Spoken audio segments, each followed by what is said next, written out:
Chapitre 10. L'éclosion de Gérard. Il est 18h.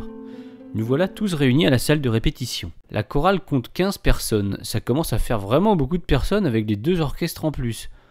Je pense que demain nous serons davantage sur scène que dans le public. Heureusement que les Allemands ne font que les 2 derniers morceaux avec nous, parce qu'on va être serrés comme les sardines dans l'huile et les aromates, comme dirait Patrick. Les chanteuses et chanteurs se placent derrière nous, debout. Je discute avec mon collègue de gauche Bernard, qui sait bien lire la musique, mais qui a un gros problème de rythmique, surtout sur les morceaux pop, justement. Généralement, j'essaie de ne pas l'écouter, sinon je me perds. Il est beaucoup trop collé à sa partition, il ne se laisse pas aller à jouer. Il lit et il suit de grosses gouttes, le regard rivé sur la partition. En plus, il a tendance à jouer très fort, surtout quand Roman le demande, et cela a pour conséquence de littéralement me péter le tympan gauche à chaque fois. C'est très pénible. Nous sommes justement en train de discuter de la rythmique d'un morceau en attendant Gérard qui est, pour une fois, en retard. Habituellement, il est pourtant toujours là dans les premiers et toutes les femmes de tous âges viennent vers lui pour discuter. On dirait un harem ou des abeilles autour d'un pot de miel. Si elle savait ce que je sais... Tout d'un coup, le silence se fait. Je suis dos à la porte, je me demande ce qu'il se passe.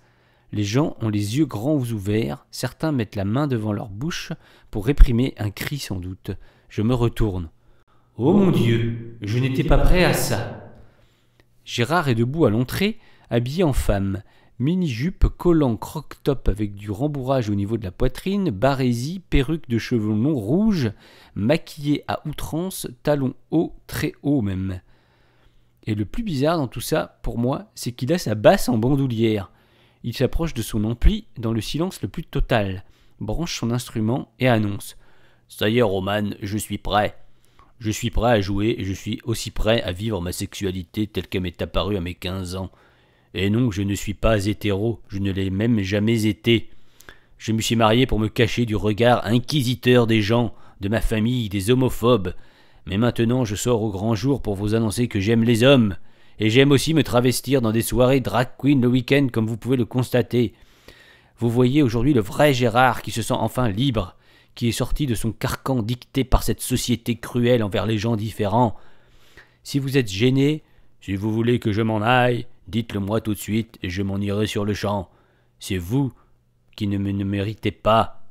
Mais sachez que je ne reviendrai jamais. La salle reste silencieuse et bouche bée. Personne ne sait quoi dire ou n'ose s'exprimer. « Et vous avez besoin d'un bassiste de toute façon, » ajoute-t-il. Je le sens très ému et fort à la fois. Il m'émeut aussi. Je suis fier de lui, je souris. Après un petit silence pesant, je décide d'applaudir. Pendant quelques secondes, je suis tout seul, puis Amélia me rejoint et me regarde en souriant, puis Roman, Bernard, pas Thérèse qui regarde son téléphone, Uli et Birgit. La chorale, enfin tout le monde l'applaudit, siffle et fait des hurrahs.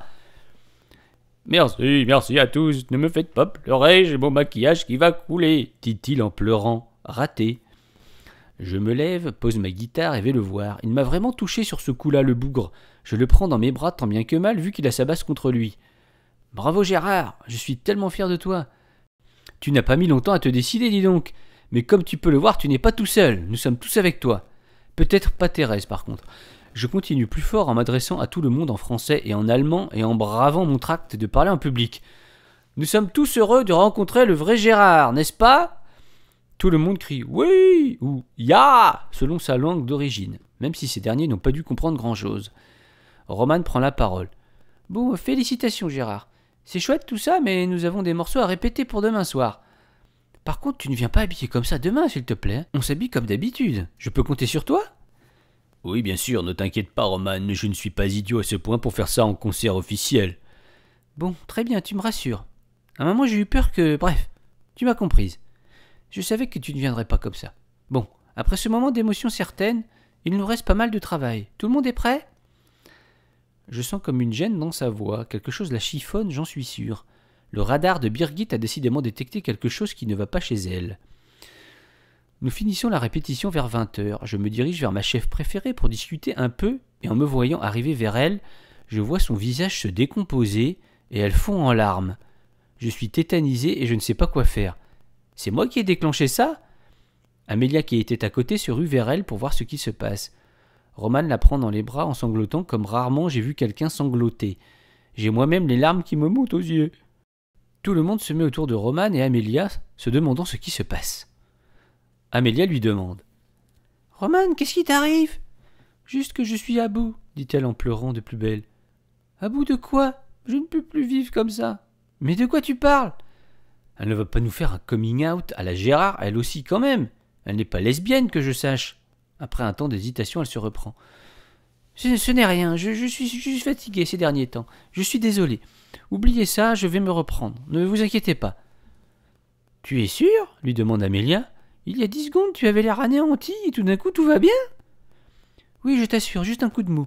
La pression des concerts, l'organisation des activités pour les Allemands, ça me fait perdre la boule pendant quelques instants. Allez, je ne veux pas vous gâcher le séjour. Bon, si tu le dis. Après ce moment que je qualifierais de particulier, tout le monde retourne à ses affaires et finit par rentrer chez soi avec les invités respectifs. J'en suis maintenant convaincu, Romane nous cache quelque chose. Elle ne va vraiment pas bien.